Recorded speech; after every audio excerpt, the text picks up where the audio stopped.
Advanced Understanding, Maslow's Hierarchy of Needs versus You. Maslow's hierarchy of needs is a psychological theory that explains human motivation based on a series of needs arranged in a pyramid, with the most basic needs at the bottom and the higher, more complex needs at the top. According to Maslow, people are motivated to fulfill their needs in a specific order, starting from the most basic before they move on to higher levels of fulfillment. However, throughout history, governments and ruling elites have deliberately manipulated this hierarchy to suppress growth, maintain power, and control populations. By keeping people struggling at the lower levels of the pyramid, leaders have been able to prevent challenges to their authority and ensure compliance. Below is an analysis of how various governments have leveraged Maslow's framework to suppress societal progress. These are the fundamental requirements for survival: food, water, shelter, and basic health. Governments and authoritarian regimes have historically used deprivation as a means of control. Famine as a weapon. Many oppressive regimes have intentionally restricted access to food to keep populations weak and dependent. Examples include the Soviet Holodomor, 1932-33, and Mao's Great Famine in China, 1959-61, where food scarcity was used to suppress dissent. Housing and resource scarcity. Some governments have deliberately maintained poverty conditions, ensuring that the masses remain too preoccupied with basic survival to organize or rebel. Restricting healthcare. By controlling access to medical care, rulers can manipulate life expectancy, increase dependency, and deter uprisings by ensuring people are too weak to resist. Once basic survival is met, people seek stability in their environment. Governments often manipulate this level by creating or exaggerating threats and then positioning themselves as the sole providers of safety. Police states and surveillance. Many regimes use fear to maintain order. The Nazi Gestapo, Stalin's secret police, NKVD, and modern mass surveillance programs ensure that people fear stepping out of line. Perpetual war and conflict. Governments keep their populations in a constant state of insecurity by engaging in endless wars or creating internal conflicts, justifying the need for authoritarian rule. Economic manipulation. By keeping wages low, jobs unstable, and inflation high, governments ensure people remain preoccupied with economic survival rather than political change. Humans naturally seek social belonging, but oppressive governments have long sought to fracture communities to weaken potential opposition. Dividing populations.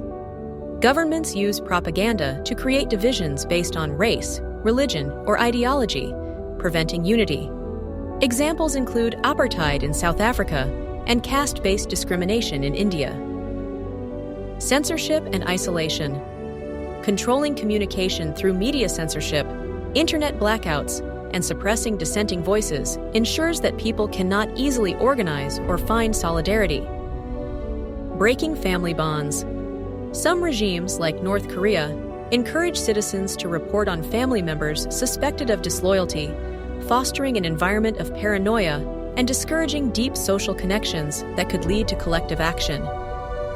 Once people achieve security and social belonging, they seek recognition, respect, and self-worth. Governments often suppress this stage by undermining individual aspirations and controlling sources of validation. Limiting education. Keeping education inaccessible or restricted to state-approved narratives prevents intellectual growth and critical thinking. The Taliban's restrictions on women's education exemplify this tactic. Crushing dissent and individual achievement. Authoritarian leaders often eliminate or suppress intellectuals, artists, and thinkers who could challenge the system. China's Cultural Revolution, 1966-76, is a clear example of mass suppression of intellectual and cultural expression. State-controlled success. In many autocratic societies, social mobility is only granted to those who align with the regime, ensuring that the only way to gain recognition is through loyalty to the government. The ultimate human drive is to achieve one's full potential. Governments that seek to maintain control often suppress this by restricting freedoms, creativity, and independent thought. Censorship of thought and expression. Controlling literature, art, and media prevents people from exploring ideas that could lead to social change. North Korea's control of all cultural production is a prime example.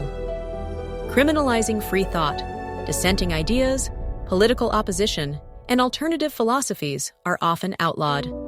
Books are banned, philosophers are jailed, and thinkers are silenced. Discouraging innovation. Many regimes prefer stagnation over potential change. By restricting technological development and keeping citizens focused on survival, they prevent societal advancement.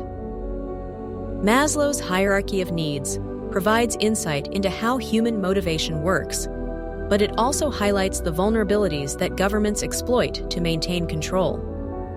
By deliberately keeping populations struggling at the lower levels of the pyramid, oppressive regimes ensure that people are too preoccupied with survival to challenge the status quo. Understanding these tactics is crucial for recognizing and resisting systemic suppression in both historical and modern contexts.